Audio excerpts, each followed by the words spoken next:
All right, guys, today I want to talk about success. What is it? How do you define it? Would you know it if you saw it? It's a word that's thrown around quite a bit. It has a very fluid definition because it's very relative to whoever's talking about it. And all I can do is I can talk to you about how I understand success, what it means to me, and how I believe it is to be thought of. Now, there's much to be seen about what it is to be successful in our world today. Our universities are pushing young people, not just in high school, but well into elementary, to be a success. Because globally, our nation thinks it needs to compete with nations like China and Japan and whatnot. And so they continue to alter the curriculum all the time. And I'm not saying that's not a good thing, but I think if we are going to define what a successful person is, we need to at least observe the parameters. So schools are pushing for it, universities are pushing for it well into elementary school, and then you have kids that are worried about it as they grow closer to that time, graduation time, and then you get out into the world and you find out that everything is not what you thought it was going to be. All the promises that were made are not necessarily made. Things are much harder than you thought it was going to be. The formulas aren't working, so you've got to change them because the world's always changing. So what is it to be a success? Well, this can be a bone of contention among people if they can't agree upon it. A lot of people think that success is making a lot of money. Perhaps some people put a figure on it. They'll say, well, it's anything over $100,000 a year. Or maybe you have to be a millionaire. Some people think it's having a title behind your name, such as doctor, lawyer, engineer, or whatever the case might be. Or it might be where you live geographically, or what kind of house you live in, what kind of car you drive, what kind of woman you have on your side. Okay? So there's all sorts of ways that people define success. All right? So what I want to do is I want to outline what I believe are the parameters of success, what really makes a person, not just a man, but anybody, successful. And I have written down 7 things that I believe are essential to defining success in one's life. Here's what Anthony Hopkins has to say about it. Now, if you don't know who Anthony Hopkins is, you've probably been living under a rock. He played Hannibal Lecter in the Silence of the Lambs movies, and he's just a well-known character. I don't know what you call it, what his name was in the Thor movies. He was Thor's father, but he played many, many other movies. Just a tremendous actor from Wales. I read a biography on him one time, and he said that when he is actors will claim that Anthony Hopkins knows his material forwards and backwards before he even steps in the lot. Not only does he know his material, he knows everybody else's lines besides his. He knows everybody's lines better than they do. And the reason for that is because of the way he applies himself to the script. He'll take a script and he'll read it through 250 times before he ever steps on the studio lot. That's pretty remarkable. That's discipline.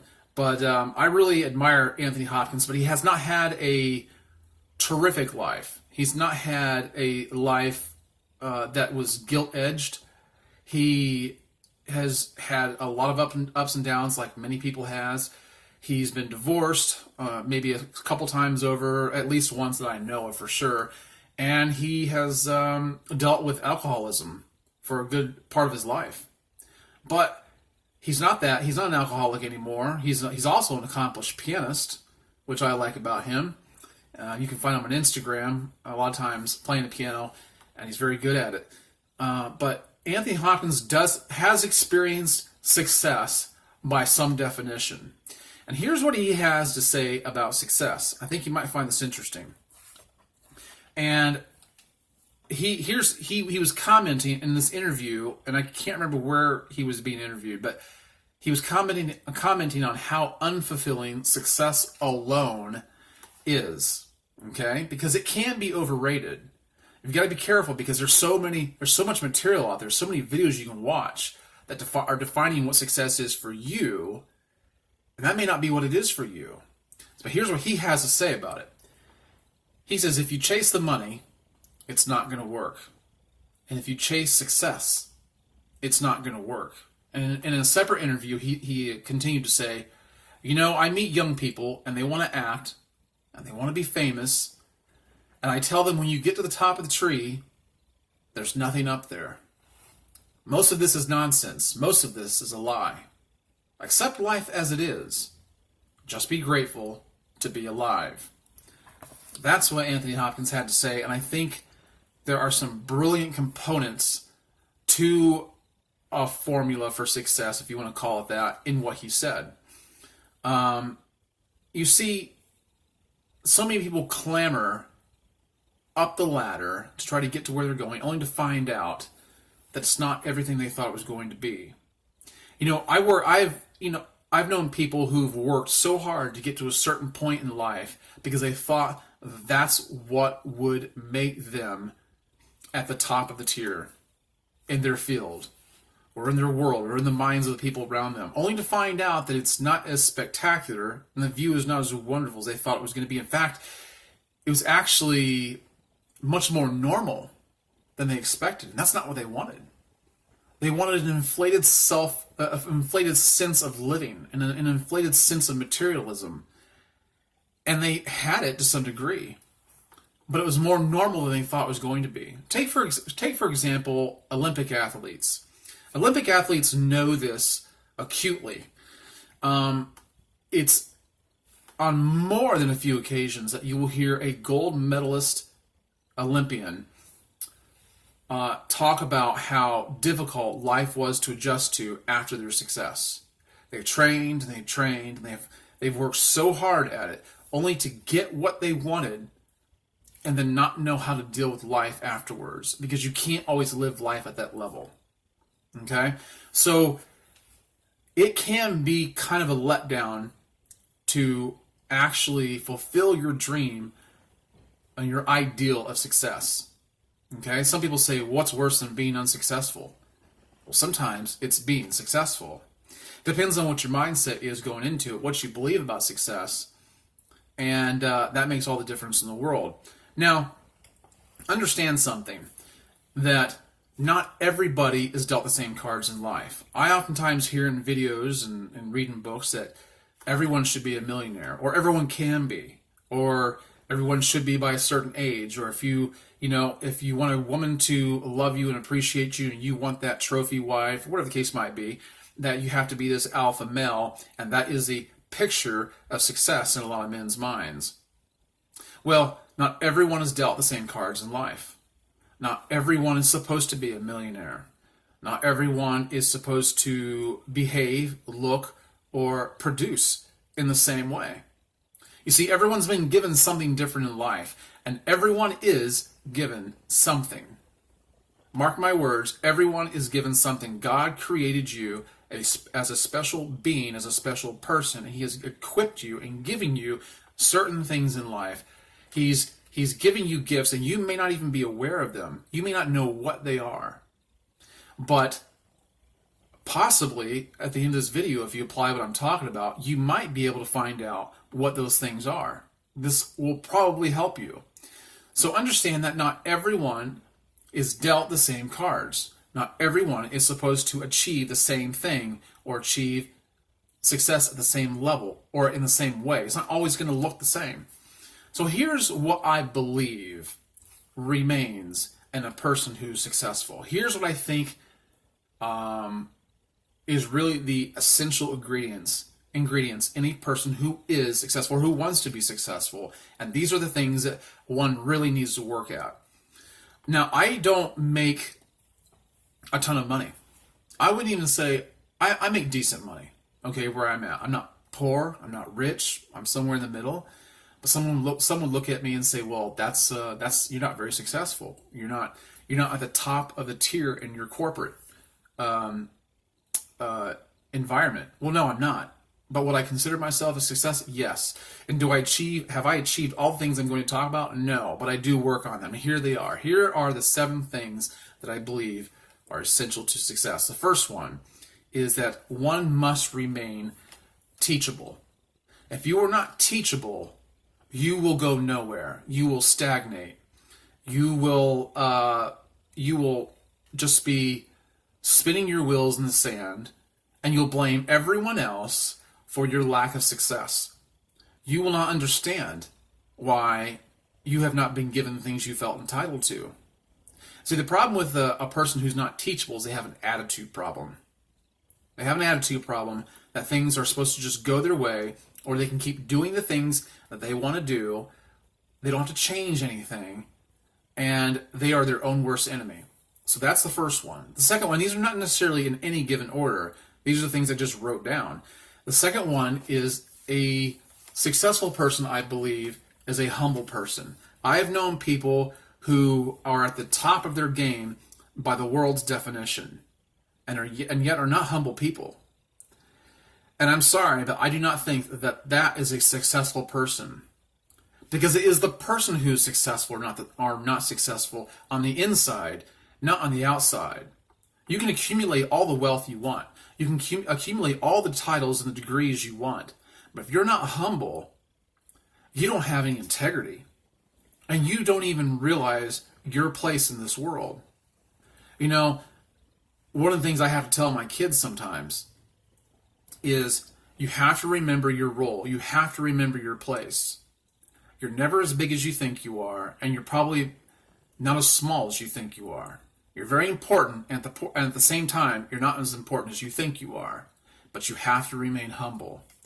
It's having a good attitude about yourself, realizing that you are not an authority in and of yourself. The third thing I have to say is a successful person is a resilient person. A person who can bounce back from things, who can struggle, face adversity, and always come back because they have a positive attitude. I'm not saying you have to be positive, happy-go-lucky all the time. I'm saying that you have the ability to recover. And the person who has the ability to recover is not going to give over his power to someone so whimsically by relegating his decisions to his emotions. Do you know what I'm talking about? There are people who will instigate. There are people who will prod you. They will try to get a reaction out of you, and they will get you to slip up and make a mistake, and you will react to them, and then you will have sacrificed the things you work for and the things you want by responding emotionally to something and compromising everything. A resilient person doesn't do that. A resilient person finds stability in their core, in their spirit. They know how to grab the helm, hold on to it, and they know where they're going. They don't take their eyes off of their target. Okay? When a farmer is tilling soil, he keeps his eye at the end of the line. He doesn't look around all over the place, and he's able to be resilient. He's able to bounce back from something because he always knows where he should be going. Now, the fourth thing I would have to say, a successful person is a creative person. Now, you may not feel endowed with creativity. You might be thinking of artists, musicians, motivational gurus. You might be thinking of anybody that you would define as being successful and go, well, they're creative, but I'm not creative. What can I do that's creative? Creative is not about, it's not about producing something that the world can see necessarily, but it's about what you do in your mind. It's taking what you have and applying it in as many different ways as you can possibly do. Now, it might be to gain monetarily from it, or it might just be you might just be creative in how you make it through your day. You know, sometimes you have to struggle. You have to really struggle, and you have to really work at working through a problem. You have to figure out how you're going to pay your bills. You have to figure out how you're going to raise your kids, what you're going to do with them, how you're going to deal with that, where you're going to go with your life. And sometimes you just have to sit down and really think about all the different options you have. That's called being creative. I think successful people are creative. And then the next one is being charitable. Now, you might think that a charitable person has money to give away. I'm not talking necessarily about being charitable with your money, while that might be good, but being charitable with your time, being charitable with whatever resources you have. One thing I really admire about my mother is that she gives away about 10 or 20% of everything she has to other people who need them. And that's a charitable person. A charitable person who is someone who can give someone their ear. A charitable person who is someone who can be a voice for those who cannot speak for themselves. Or maybe you're just someone that you might need someone to come along that's charitable to you, that can speak to you in a way that you need to hear them. But you can be charitable in so many different ways. See, this is what love is actually. That's why the Bible uses the word charity for love. Love is not something you feel. It's a byproduct of love. But love is something that you do. It's an outpouring of your spirit in a way that affects another person. But it has to be something that you do. Otherwise, it's not love. So a successful person is a charitable person. I firmly believe that. The sixth thing I have on my list is a successful person is industrious. They're not sitting around in their hands. They're not sitting around their hands waiting for things to fall in their lap. They're trying to make things happen. Now, sometimes you have to try a lot. Look at Thomas Edison.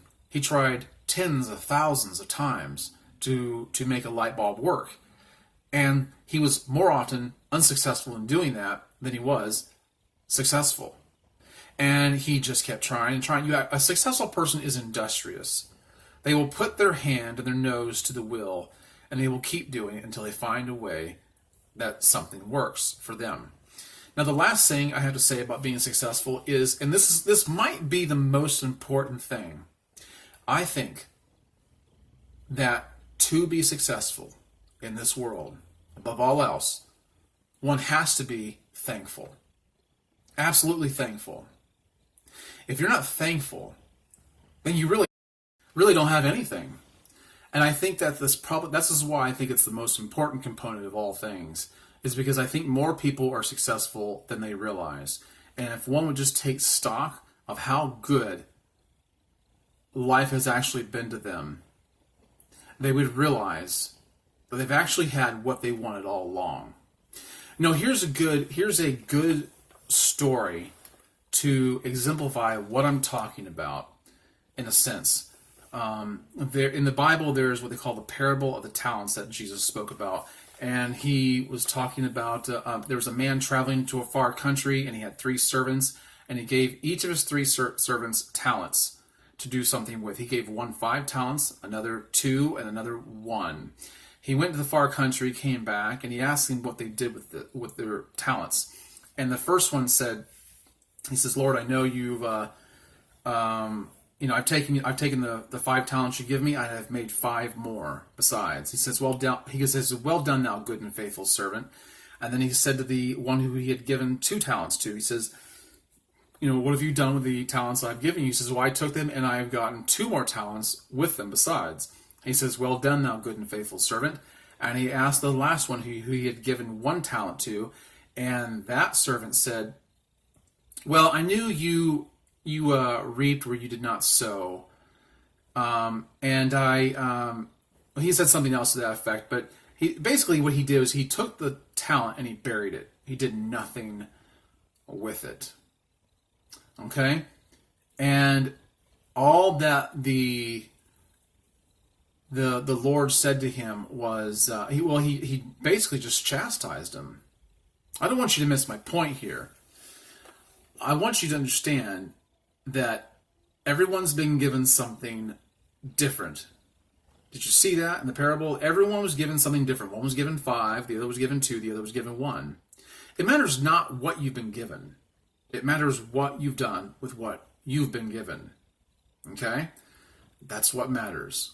And I think the things I've mentioned in this video are the very things it takes to move through this life in a way where when you get to the end, you will be able to look back and say, I think I was successful. Well, guys, that's all I have for today. This is what I firmly believe. I hope it's of some value to you and meant something to you. If you liked it, please hit the like button and subscribe. And if you feel compelled, please share it with someone else. All right, thank you for your time. I'll catch you in the next one. Bye-bye.